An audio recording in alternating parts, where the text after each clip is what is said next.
Bien, hermanos, yo espero que no pierdan de vista la secuencia que vamos siguiendo, cómo Mateo está compilando su evangelio y lo está escribiendo, el sentido que le va dando. Hemos insistido sobre esto, ¿verdad? Desde que empezamos y les vamos diciendo cómo vamos avanzando y, bueno, otra vez no se olviden. Mateo capítulo 11 y 12. El rey y por tanto el reino de los cielos son rechazados. Mateo 11 y 12. Mateo 13, el rey enseña cuál sería la naturaleza del reino, que ya estaba presente a través de él mismo. Pero él iba a morir, él iba a resucitar, iba a regresar al cielo. Y en Mateo 13 él enseña cómo sería el reino en tanto que él regresara por segunda vez a la tierra. Y el domingo pasado terminamos con este Mateo capítulo 13, las parábolas de los misterios del reino. Mateo, última parte del capítulo 13, Jesús en Nazaret, en su pueblo, y es rechazado. Mateo 14, Mateo 15, y la primera parte de Mateo 16. Nos van a hablar, y no vamos a abundar en esto, vamos a dar un brinco hasta el pasaje del 16 que acabamos de leer, pero solamente decir que en esta porción, en esta que nos vamos a saltar, lo que vamos a ver es otra vez cómo el Señor Jesucristo está siendo rechazado, está siendo ignorado por el pueblo. Sí, el pueblo lo busca, el pueblo lo sigue, Él tiene misericordia de ellos, les enseña, sana a los enfermos, los alimenta milagrosamente, ¿sí? Lean el capítulo 14 y 15 en su casa, no ahorita, en su casa lo leen, se van a encontrar, el Señor alimenta a 5,000 personas, 5,000 varones, más o menos 15,000 personas, y luego como a 12,000 personas más, 4,000 solamente los varones, de manera milagrosa. Entonces el Señor sigue atendiendo y siendo misericordioso con las multitudes, pero las multitudes siguen permaneciendo, digámoslo allí, indiferentes, solo recibiendo, aceptando, buscando al Señor para recibir bendición. Vamos a encontrar en esta porción también cómo los líderes religiosos cada vez más siguen en esa persecución del Señor Jesús, de una manera cada vez más férrea y cada vez más directa. Pero también vamos a encontrar cómo a través del gobierno también hay oposición al rey. No a él directamente en este momento, sino a través de su heraldo, de Juan el Bautista. Porque vamos a encontrar aquí cómo Juan el Bautista es muerto, es decapitado por Herodes, ¿sí? Ahí está el heraldo del rey. No le hacen caso, el rey lo encierra y luego, por una cosa de verdad trivial, lo decapita. Y así está. El pueblo no entiende, pero quiere las bendiciones. Es indiferente, sigue sin reconocer a Jesús como el Mesías. Los líderes religiosos del pueblo lo rechazan totalmente, abiertamente. No aceptan que Jesús sea el Mesías.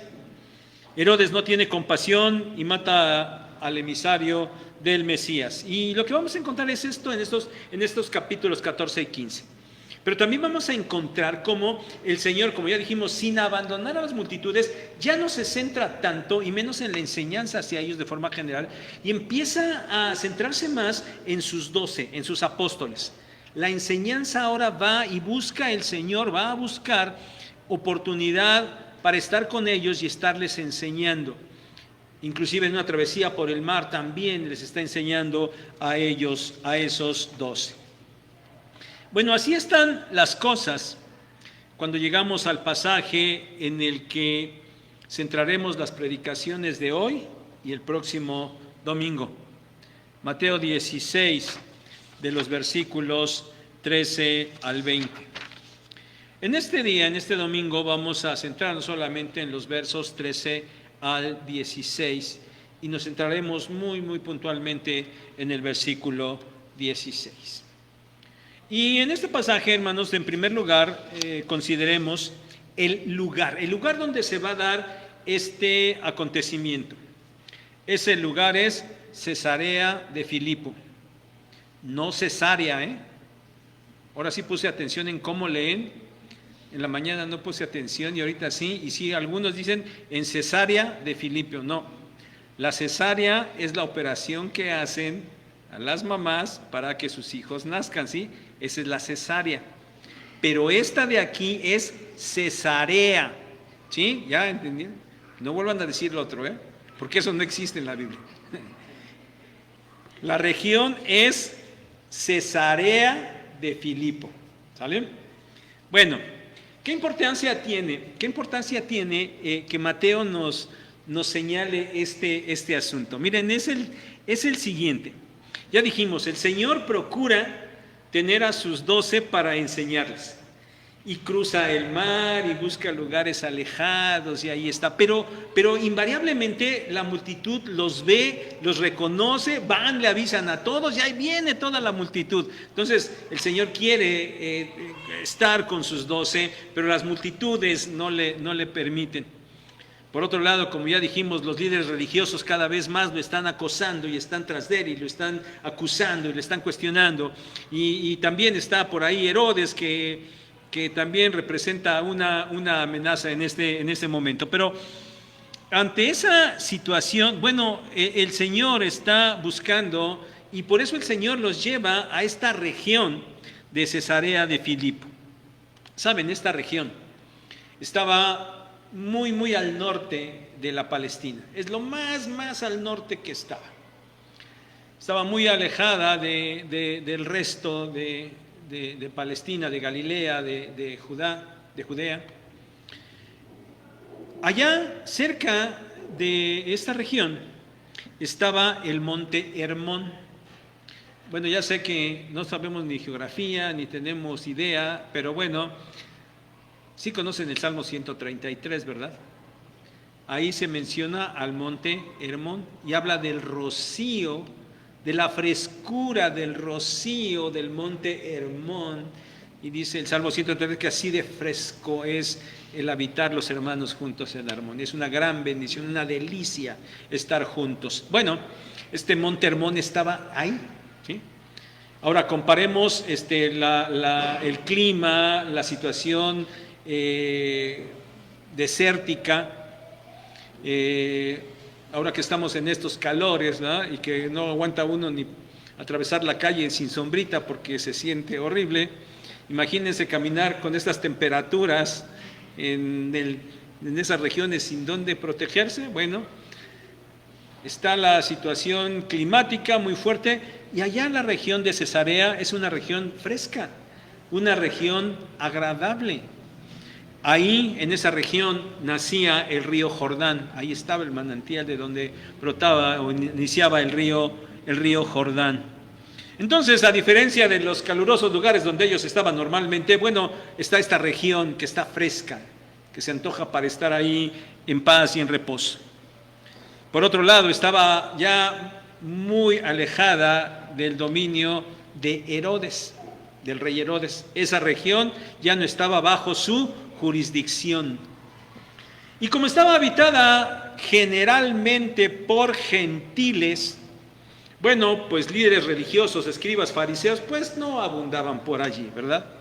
Entonces, esta región le proporciona al Señor la oportunidad de estar con tranquilidad, de estar lejos del clima fuerte, de estar fuera del dominio de Herodes, le deja la oportunidad de estar inclusive sin el hostigamiento de los líderes religiosos, porque él necesita hablar con sus apóstoles. Es importante lo que va a tratar aquí, muy, muy importante.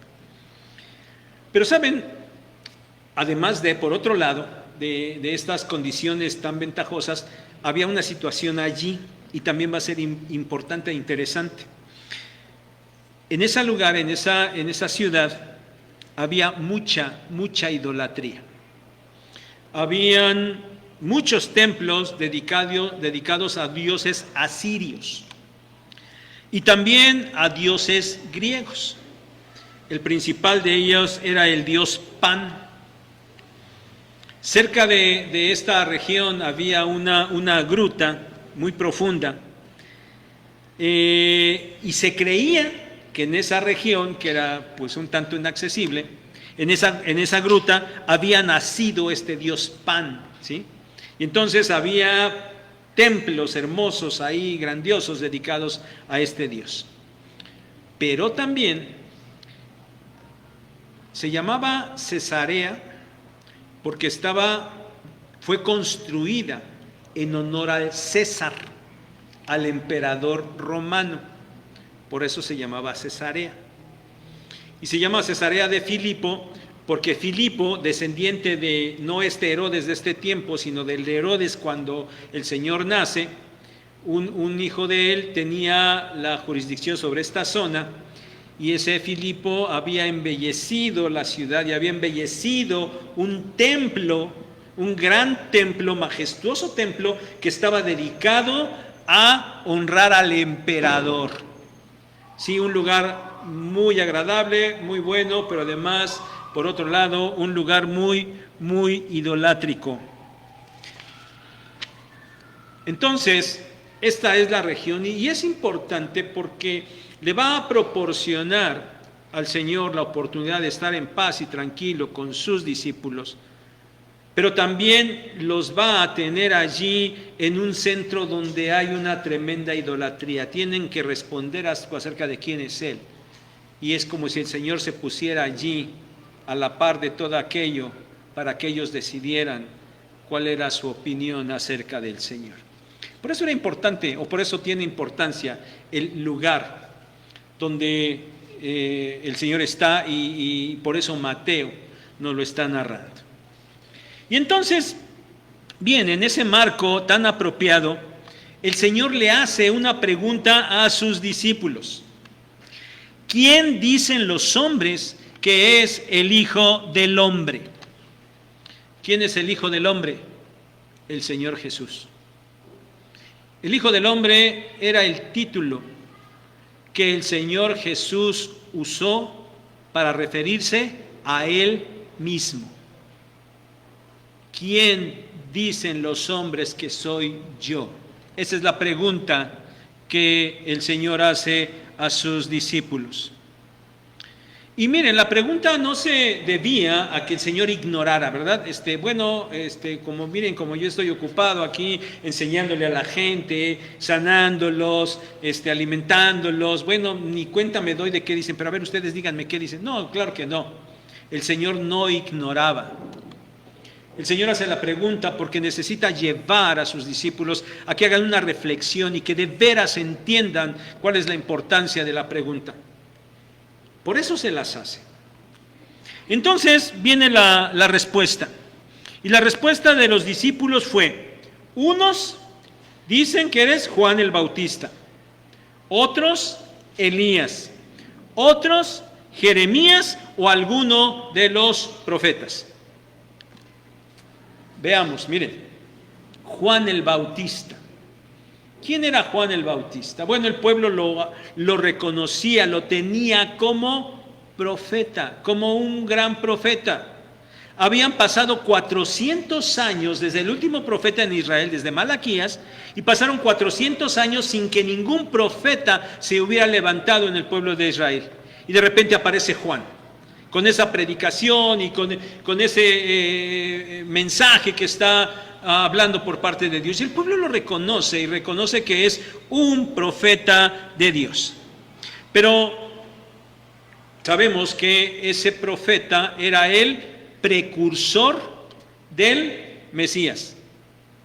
Él estaba venciendo y en su predicación, ¿se acuerdan? Él decía: ¿tú eres el Mesías? No, yo no soy el Mesías, él dijo, ¿verdad? Dice: viene tras de mí uno que es más grande que yo. Yo los bautizo en agua, Él los bautizará en Espíritu Santo. Entonces, estaba claro que la gente reconocía a Juan como un gran profeta que estaba anunciando la llegada del Mesías. ¿Por qué creían que Jesús era Juan? Bueno, si Juan ya lo habían decapitado, cuando lean allí en su casa Mateo 14 y 15, se van a hablar de que cuando Herodes, el rey, oyó, dice que cuando oyó de la fama del Señor Jesús, dijo: este es Juan al que yo mandé matar, ¿no? Ha resucitado. O sea, no solamente Herodes tenía esta creencia, sino varias gente del pueblo creía que Juan el Bautista había resucitado y que era Jesús que estaba manifestándose porque estaba anunciando que el Mesías ya vendría. Juan el Bautista. Otros decían que era Elías. Bueno, dicen los comentaristas que quizás Elías es el profeta más estimado de los judíos. Y bueno, la gente decía que Jesús era Elías, que había llegado, como bien sabían todos, profetizado por Malaquías. Ahí en el capítulo 4, verso 5, decía que Elías llegaría antes del día grande del Señor. Es decir, Elías llegaría antes para anunciar la llegada del Mesías. Y la gente creía que Jesús era Elías, que estaba anunciando la llegada del Mesías. Otros decían que era Jeremías. Se creía entre los judíos, y así está registrado en el libro apócrifo de Segundo de Macabeos, capítulo 2, versos 4 al 8. Se creía que Jeremías, antes de que Jerusalén cayera en manos de los babilonios, él había tomado el arca del pacto y el altar del incienso, y se los había llevado y los había escondido en algún lugar en el monte Nebo, y que iban a quedar ahí guardados, y cuando fuera el momento, cuando el reino de los cielos se fuera a manifestar, entonces el Señor indicaría dónde estaban esa arca y ese altar para que fueran restituidos al templo, porque el Mesías ya iba a hacer su aparición. Entonces la gente pensaba que el Señor Jesús era Jeremías, que ya estaba ahí, que iba a traer el arca porque el Mesías ya vendría. Y dijeron los discípulos o alguno de los otros profetas, ¿verdad? Este era el concepto que los hombres tenían acerca del Señor Jesús. Miren, los judíos ciertamente tenían en muy alta estima a los profetas. No era cualquier persona, eran los varones de Dios. Los tenían en muy alta estima y no era para menos en realidad. Por eso que la gente comparara al Señor Jesús con alguno de esos profetas, de algunos de esos grandes profetas, en el pensamiento popular, en realidad era algo digno. Es Juan, no, es Elías, no, es Jeremías, es uno de los grandes profetas. Pero ese era el concepto que los hombres tenían. Si él es un gran profeta que está anunciando o que se está manifestando porque el Mesías ya viene. Hasta ahí llegaba el concepto de los hombres en ese tiempo. Para ellos el Señor Jesús no era más que eso, un profeta, uno de los grandes profetas que anticipaban la llegada del Mesías.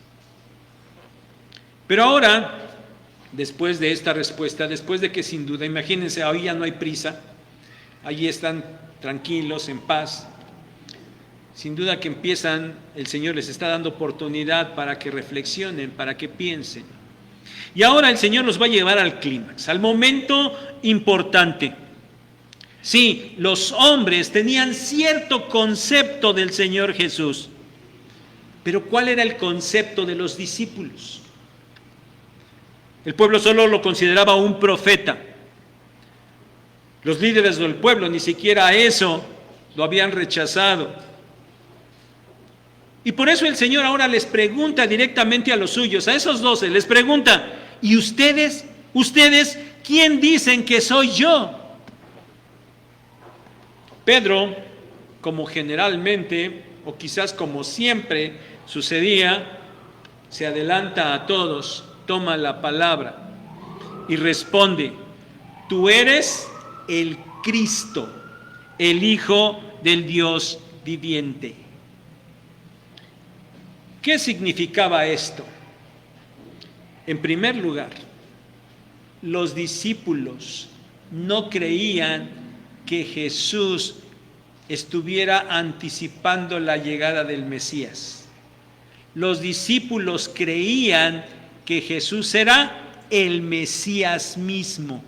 Esa era su convicción. Eso es lo que ellos creían. Y esto era muy importante. El pueblo no lo reconocía, pero ellos, los 12, sí lo estaban reconociendo. El Señor Jesús era el Cristo. Hermanos, en aquel momento, Cristo no era un nombre. A través de la historia de la cristiandad, hoy nosotros entendemos, cuando decimos Cristo, estamos hablando del Señor Jesús. Inclusive por eso le llamamos Jesucristo, ¿eh? Ya lo volvimos un nombre propio. Bueno, inicialmente no era así. Y esto que hacemos no es incorrecto de ninguna manera. Pero Pablo lo empezó, ¿verdad? De hecho, Pablo empezó en sus cartas a llamarlo de esta manera. Cristo tenía un significado. Significaba ungido, el ungido. Cristo es la palabra griega que significa ungido. Y Cristo es la palabra equivalente a Mesías. La palabra Mesías está en idioma hebreo. En el Antiguo Testamento el Mesías, en el Nuevo Testamento el Cristo. Esto es el ungido. Y este ungido iba a ser alguien ungido por Dios, ¿verdad? Por Dios. Y la figura del ungido, esperada por el pueblo, significaba que ellos estaban esperando la manifestación de alguien que Dios ungiera para restablecer el reino de David, el rey más grande del pueblo de Israel, bajo quien todos sus enemigos fueron sometidos. Y empezó el reino esplendoroso de Israel antes inclusive de que se dividiera. El asunto es que desde Salomón y todos los demás, sean de Judá o de Israel ya en el reino dividido, todos los reyes eran malos. Algunos se salvaban, saben la historia, la han leído, ¿verdad? Algunos se salvaban, pero en términos generales, aunque fueran buenos reyes, nunca llegaron a compararse con la grandeza del reino en el tiempo de David. Y por eso en el desarrollo del concepto, el pueblo esperaba ya en este momento que el ungido de Dios apareciera, el Mesías, el Cristo, apareciera para restablecer el reino de David. Era una figura de salvación. Claro está que esa salvación se asociaba con la liberación de los enemigos, con la liberación de la opresión de los enemigos. Y en este caso muy particular que estaban viendo el tiempo del Señor Jesús, bueno, esperaban que el ungido llegara para que los librara de la opresión de los romanos. El Mesías, el ungido, para ese tiempo se creía, pues era una figura más bien política y guerrera. Bueno, los discípulos entendían bien que el Señor Jesús no estaba anunciando a ese libertador, sino que Él, el Mesías, era el libertador que ellos estaban esperando. Aunque debemos estar claros que a ellos no les quedaba claro todavía en qué consistía esa salvación. Si tú eres el Mesías, pero ellos no entendían cómo iba a ser la obra de ese ungido Salvador que iba a hacer para el beneficio de su pueblo.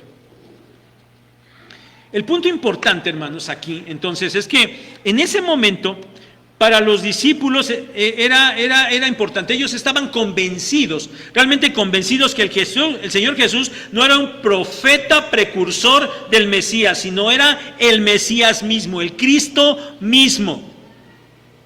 Y tomen en cuenta lo siguiente: el concepto de los discípulos era muy diferente, muy superior a lo que tenían los hombres, el pueblo. Su concepto era correcto. Pero además de ser el Cristo, los discípulos estaban seguros de que Jesús era el Hijo de Dios, el Hijo de Dios. Esta declaración, de hecho, en este momento no fue la primera vez que lo hicieron. Otra vez, ahora que lean en su casa capítulos 14 y 15, allá en el capítulo 14, verso 33, van a encontrar que los discípulos ya lo habían mencionado. Ya ahí, antes de este momento, los discípulos ya habían reconocido a Jesús como el Hijo de Dios. Pero ahora lo están diciendo, ya lo habían dicho, ahora lo están ratificando, está más convencido, sí, y está unido al concepto del ungido Salvador. Y esta declaración que Pedro está haciendo es una declaración muy importante. El Hijo de Dios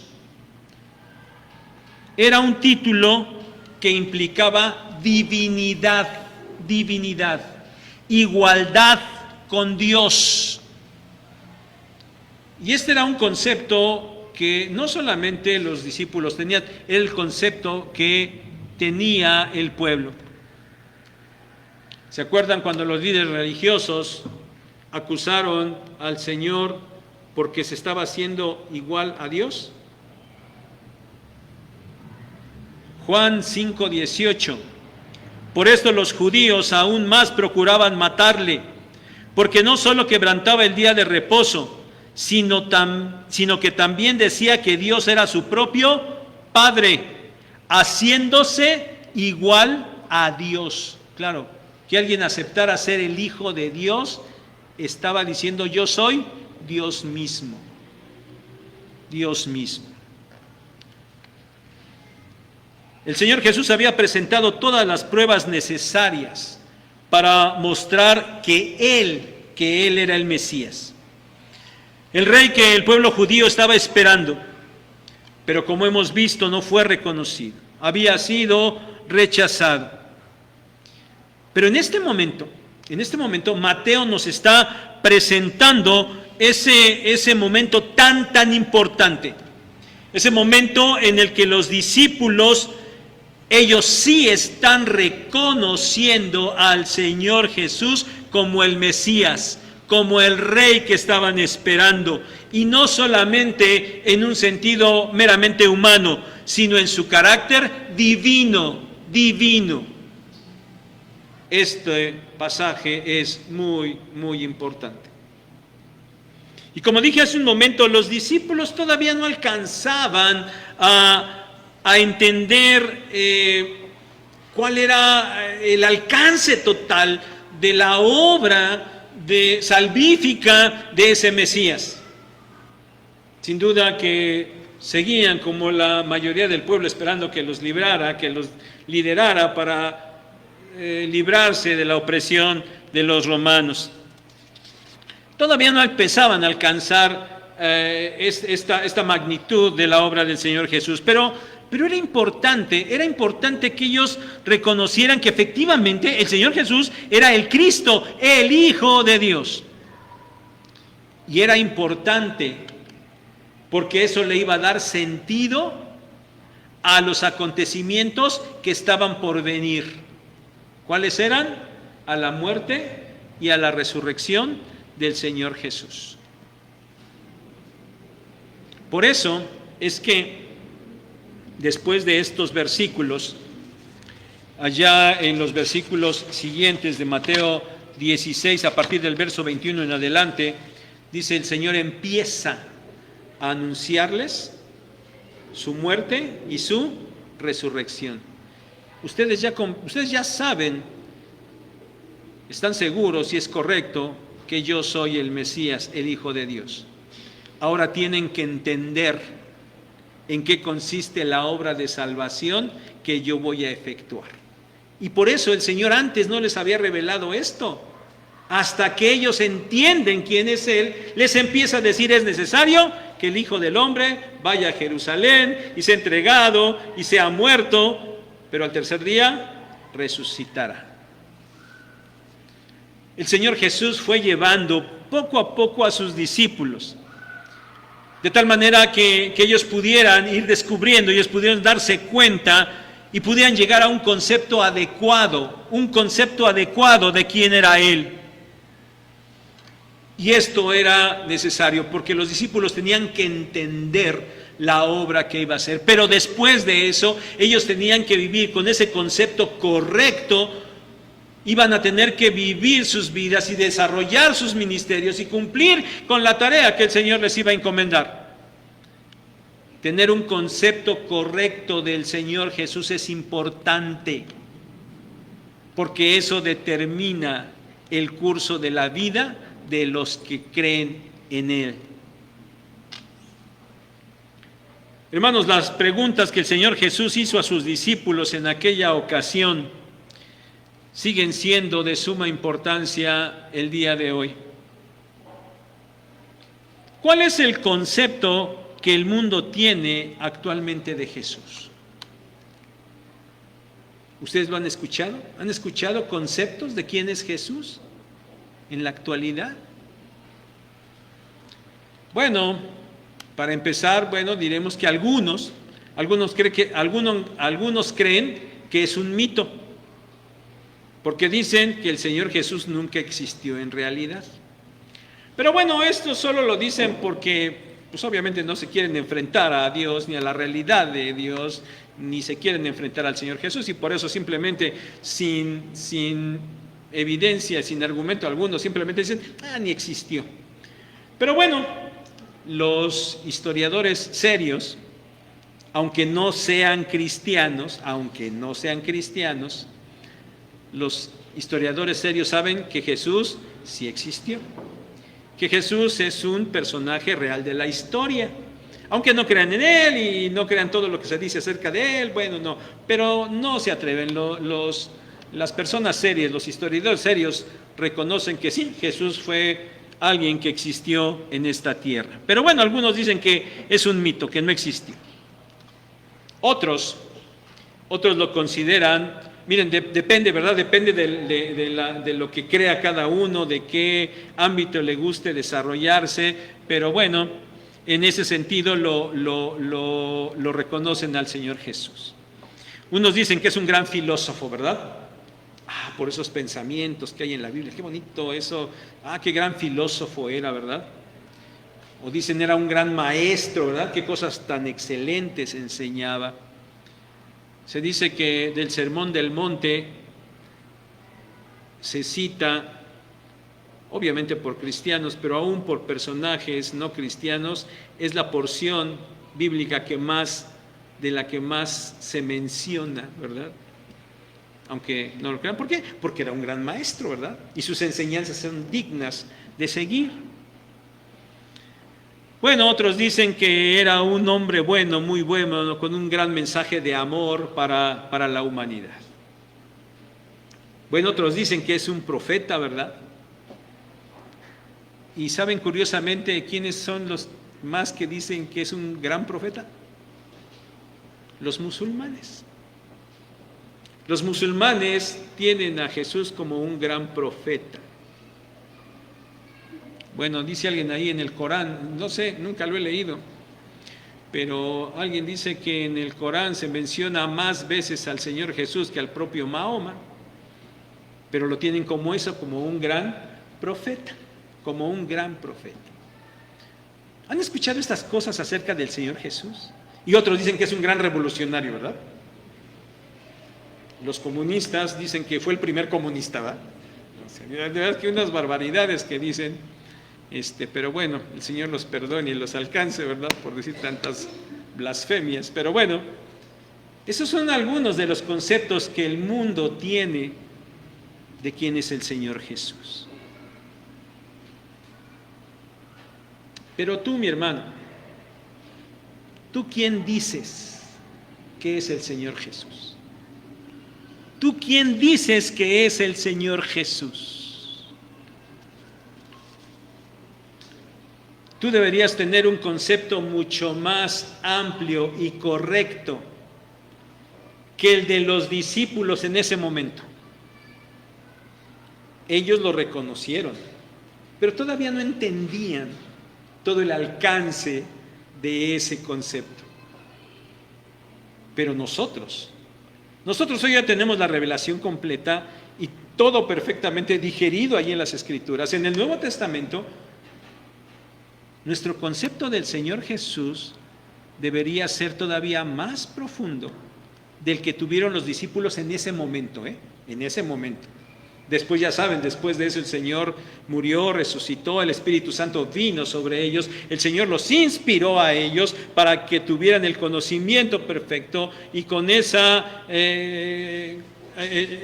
pudieran haber escrito lo que está allí en el Nuevo Testamento. Esa inspiración fue exclusivamente para ellos, ¿no?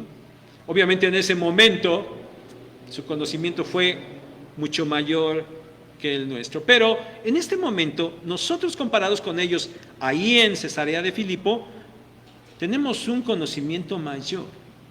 Nuestro concepto debería ser mayor. Por eso, hermanos, la pregunta es, ¿tú quién dices que es el Señor Jesús? ¿Qué dirías? Si te diera oportunidad de hablar, ¿qué dirías del Señor Jesús? ¿Quién es Él? Bueno, de entrada, podrías y deberías decir lo mismo que Pedro, ¿verdad? Que Jesucristo es el Mesías, el Cristo, el Hijo de Dios. Este mensaje era tan importante, que Juan, el apóstol Juan, muchos años después de que Mateo escribiera esto, ¿se acuerdan cuando Juan, allí en el capítulo 20, escribe acerca de cuál es el propósito del libro? ¿Se acuerdan? ¿Qué dijo Juan? ¿Qué escribió Juan? Estas cosas les he escrito para que ustedes crean que Jesús es el Cristo, el Hijo de Dios. Y para que creyendo en Él obtengan la vida eterna. ¿Ustedes dirían eso, hermanos? ¿Que Jesús es el Cristo, el Hijo de Dios? Pero ¿qué alcance tiene ese concepto en ustedes? Ustedes ya sabemos que la gran mayoría de la gente que nos rodea se va a declarar, por lo menos nominalmente, católico romano, ¿no es cierto? La inmensa mayoría no saben absolutamente nada, pero como esa es la religión que les inculcaron sus padres, ellos siguen siendo católicos. Y si van y les preguntan a ellos quién es Jesús, ¿qué les van a decir? ¿No acaso les van a decir lo mismo? ¿Que Jesús es el Cristo, el Hijo de Dios? Entonces, ¿cuál sería la diferencia entre lo que ellos dicen de quién es Jesús y lo que ustedes dicen de quién es Jesús? ¿Cuál sería la diferencia entonces? La diferencia, hermanos, debe estar en qué tan real es ese concepto. En si solamente lo dicen porque lo han leído, porque lo han escuchado, o si realmente lo creen y viven sus vidas sobre la base de esa declaración.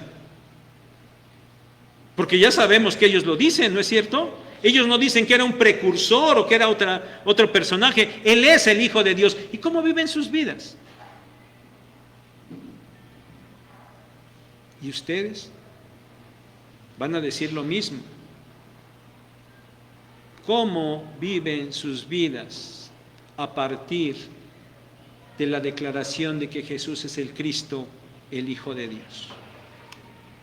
Por eso les decía hace rato que es importante tener un concepto correcto. Primero, Pero es importante tener ese concepto correcto para vivir a la luz de ese concepto. Un concepto incorrecto de quién es el Señor Jesucristo conduce a acciones incorrectas.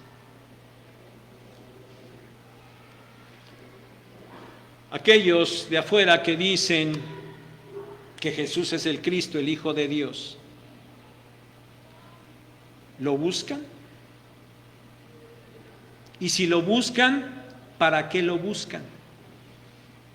¿No es cierto que solo lo buscan cuando están en problemas y dificultades? Y no es solamente que para ellos Jesús, el Hijo de Dios, solamente es un ser, alguien que está allí para que me ayude en mis problemas. Ese es el concepto que tienen.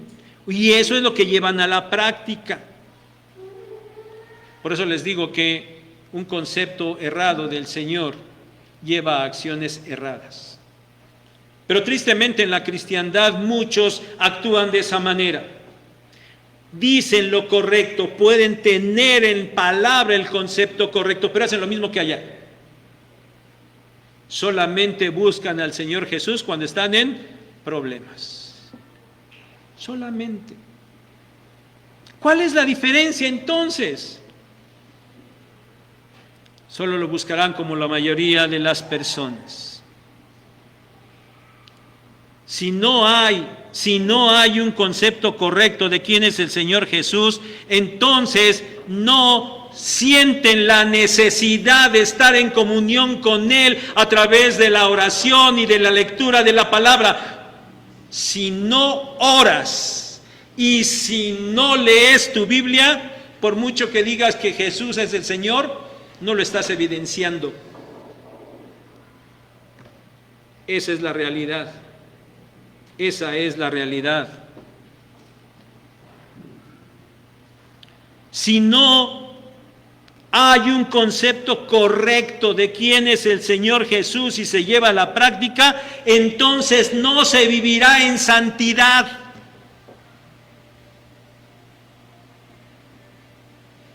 Y los que lo dicen allá afuera viven en orgías y borracheras y en adicciones y en chismes y en mentiras y ustedes saben cuántas cosas más.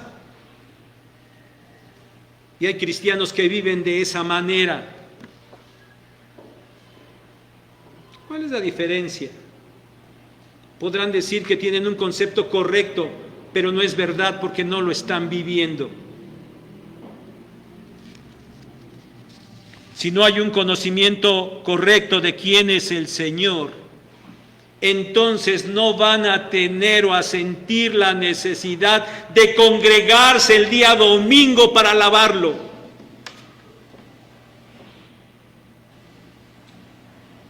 Y si quieren revisar mi escrito, esto no lo traía, pero se los voy a decir ahorita. Porque ustedes, hermanos de las 12, han ido a la baja en la asistencia a este culto. Anteriormente el culto de las 12 era el más nutrido. Hoy los hermanos de las 9 lo superan como en un 75%. Vienen un domingo y otro domingo por lo que quieran, déjenme exagerar.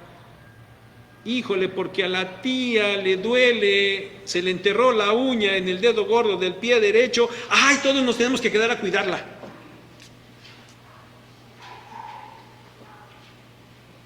Pueden decir que sí, Jesucristo es el Señor, el Salvador, pero cuando se trata de venir a adorarlo el día domingo con toda la iglesia, lo minimizan y no vienen.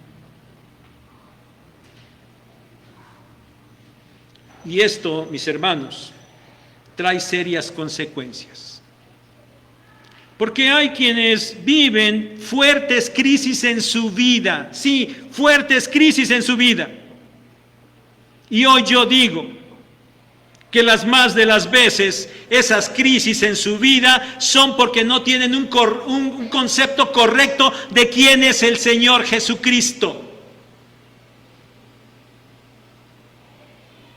Y lo único que esperan es, como ya dije anteriormente, no valoran, no entienden, aunque lo digan, no entienden quién es el Señor Jesús, y entonces no lo buscan, y entonces no están en comunión con Él, y entonces no lo adoran como se debe, y van y hacen las cosas como ustedes quieren, e invariablemente terminan viviendo situaciones muy malas, graves consecuencias. Y cuando están allí, lo único que quieren, Señor, ahora sí claman, Señor, ayúdame, ten misericordia, ayúdame, límpiame, resuélveme. Pero ¿qué pasa si el Señor en su misericordia se los concede? ¿Acaso cambian y vuelven y componen? Tristemente, no es así. Quieren que el Señor les libre allá donde están, tan solo para seguir por su propio camino de desobediencia.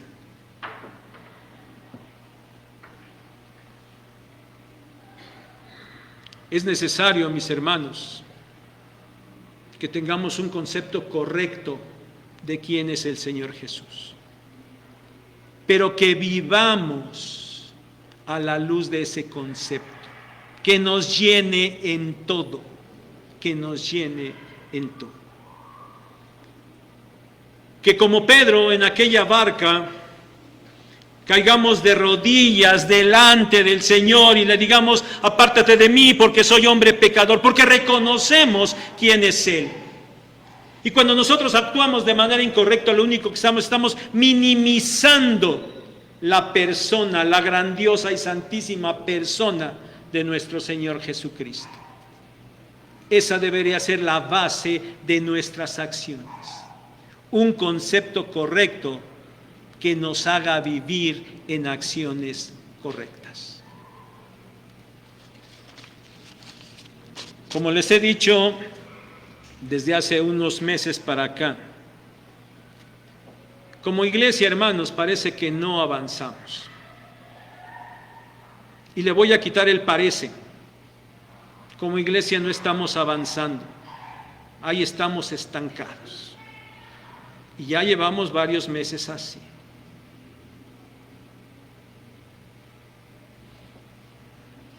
Y saben, yo creo que esto tiene mucho que ver con cuál es el concepto que tenemos del Señor Jesús. Es importante, es necesario, es vital que primero entendamos quién es Él, que le reconozcamos en toda su magnificencia y en toda su grandeza, para que tengamos ese concepto correcto acerca de Él, para que entonces sí, empecemos a vivir en una vida correcta delante de Él. No saben, hermanos, cuánto oro por esto. No sé qué decirles, no sé qué hacer para hacerlos reaccionar. Pero yo sé también que no depende de mí. Si dependiera de mí, esto estuviera, bueno, ya ni estuviera, ¿verdad? Ya ni estuviera. Por eso, en esta predicación, yo les digo, ¿cuál es tu concepto del Señor Jesús? Que sea un concepto correcto. Pero hermano, vive a la luz de ese concepto. Y entonces sí, no habrá necesidad de ninguna exhortación, porque estarán en comunión con Él. No estarán faltando los domingos al culto. Estarán evangelizando. Estarán orando y estarán leyendo su palabra. Y el crecimiento va a ser, su vida va a ser una vida de santidad. Y los resultados van a llegar de manera natural. Oro al Señor porque así sea. Que Él nos bendiga.